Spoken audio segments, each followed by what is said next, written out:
Hello, everybody, and welcome to Snow Day, your number one stop for reviews, rants, and other idiocy in the world of gaming. I am your host, Hunter Barrel, and thank you for listening. Let's get started. Hello, everybody, and welcome back to Snow Day. I'm your host, Hunter Barrel, and this is just going to be something of an update for what I'm doing right now and what's going to be to come in the future. Now that Sekiro is over and done with, at least in terms of reviewing, I am moving on to the next game that I will be working on, which is Ghost of Tsushima, another samurai game set on the island of Tsushima in the 1200s, following the story of one Jin Sakai on his journey to restore his honor after getting kind of destroyed at a beach. This is just going to act as my first impressions on the game, seeing as I can't really give a full opinion. It's not done yet. I think I'm maybe 5 hours in, so it's going to be a little bit before that's done, but I thought it would be interesting to keep track of how I feel as the game progresses. And sitting where I am right now, I really hope I feel better in the future, because this has not been a good experience so far. While the game is absolutely gorgeous and the environments are untouchable, at least in terms of this generation, I have not been enjoying my time in this game. The combat, while fun in the beginning, is just so sloppy once you add too many enemies to it. And there's one problem with that. Every combat encounter following maybe the intro and possibly the first mission, there are enough enemies to fill a Dynasty Warriors level. It's ridiculous. It completely bogs down the game's performance, and the AI is especially bad in groups. I remember distinctly there was a time where I saw a bunch of bandits just kind of sneak running around, and I proceeded to just follow one, standing up in full sprint, meaning enemies are supposed to be able to hear you and detect you and, turn around in any way. I think I followed him for a good 30 seconds before he even detected me. It's all very, very messy, especially in terms of I don't know what I expected when I turned it on for the first time, but it got Game of the Year. So I was at least expecting something above Assassin's Creed, but in Japan, because that's exactly what people have been describing it not as.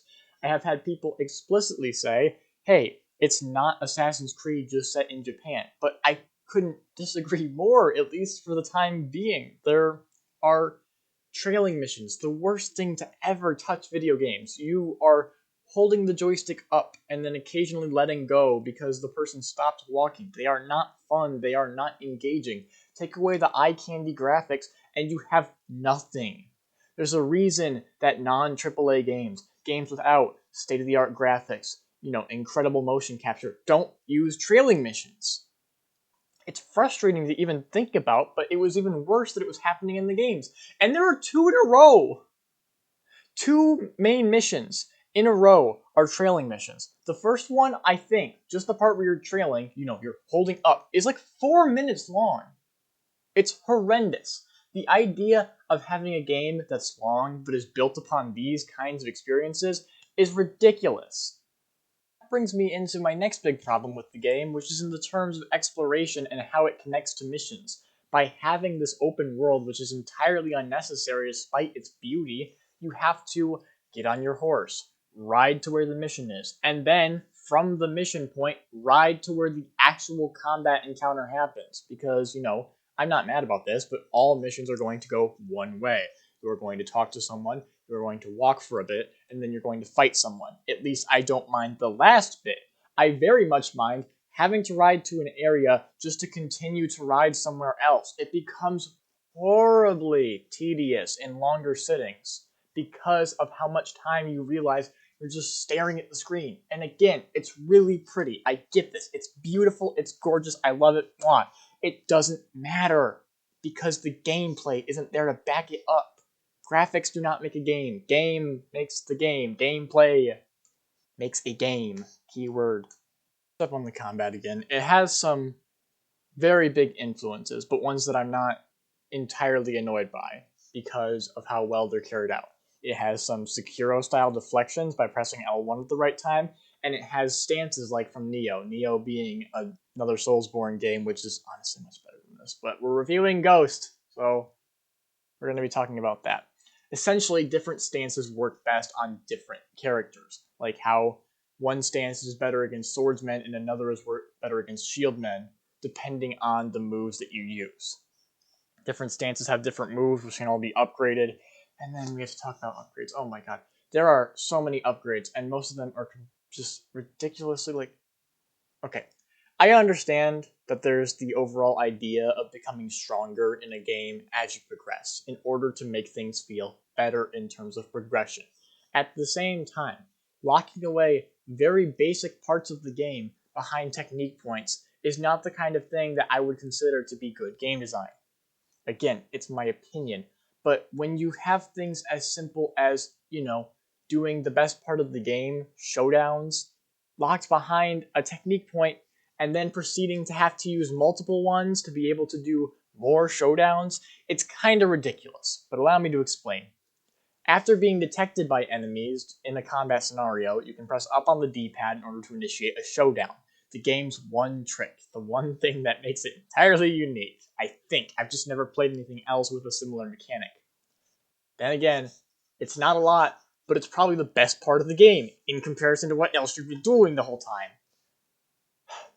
Holding triangle sheaths your sword, and when enemies come up to approach you, you have to wait very patiently for them to finally lash out and strike, in which you let go, and you're able to defeat them with one swift strike. Very satisfying, very cinematic looking, unless of course you're in like a random bush area. Like in every trailer for the game, which is obvious, but showdowns would be occurring in these luscious, beautiful atmospheres. But the funny thing is, despite all the grandeur locations in the game, most of your combat encounters are going to be happening in houses, in green forests, in the less colorful areas. If you have a game with a massive area that is all just yellow, it's a golden forest, it's absolutely eye-meltingly nice looking. Why would you not have a lot of encounters in that area? Why do all the encounters happen in the greens? I feel like I have to eat my vegetables before I can get to my dessert, you know? Gotta get your greens first. Now, combat, apart from showdowns, is very hard to talk about, especially with how little experience I've had in it, because all I have is either pretty fun or overtly frustrating.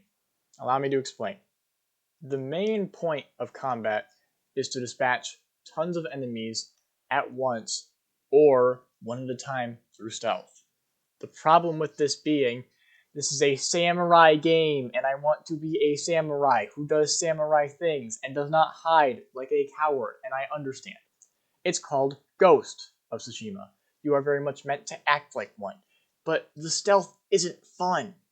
It's like, once again, I hate to make the comparison, but Assassin's Creed level of go behind the guy and press the square button. It's not satisfying. I get that it looks cool, but if you take away what's happening on screen, you are pressing the square button.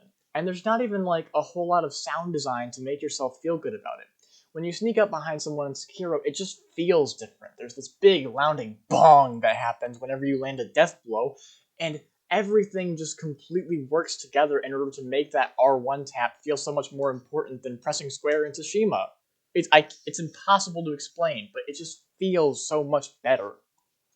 Another thing that just really caught my eye is the weight of your character just doesn't make sense. Jin controls just so smoothly, I want to say, but not in a good way. Everything he does just feels so unnatural, I guess, when you're moving the joystick around. And this especially becomes apparent when you're riding the horse. So, obviously, I'm not going to compare it, at least in terms of scoring, to Red Dead 2, because in that game, everything was about the horses. The shooting was terrible, the story was, okay, it was fantastic. But a lot of the game time is just riding a horse. And to the credit of Rockstar, riding a horse in that game feels incredible. You have to time X presses with whenever their feet hit the floor, and the sound design, the visuals, everything works together. But most importantly, the controls. Everything feels like you are really trying to, rein in this massive animal. But in Tsushima, the horse just feels like an extension of the player. it moves in as tight of a turning radius as Jin, and it's honestly really funny to see play out. But unfortunately, I also like having fun video games, so. And once again, it's just the riding the horse. It's not like it's a major thing, but when you're doing it so much, it just becomes such a glaring issue. Other problems with the game include especially stupid stuff like you are leaving the mission area, you are losing sight of the target. These big warnings that just go in the center of the screen with a small timer counting down for a fail state, mind you. If you don't go back to where it is, it doesn't stop the mission or anything. It brings up a message that says you left the area and then restarts your checkpoint. That is horrendous. It's stupid. It's garbage. Why in the world would you have something like that in a game like this? Immersion is violently torn away when these even pop up, even if they don't take you all the way back. Just seeing that big message, I am not a samurai anymore. I am sitting at my desk. That is the last thing you want a video game to do. I am really hoping that there will be a silver lining to this, that I will be able to get some enjoyment out of it, and I will certainly let all of you know. But for the time being, this is going to be a long ride. Hey, thanks again for watching Snow Day. Again, I am your host, Hunter Verrill, and I am signing off. Hopefully, in a little bit, I'll have a YouTube channel running up so I can keep all of these in one place, and I will absolutely be getting some better audio gear so I don't sound like garbage when I'm talking. See you next time.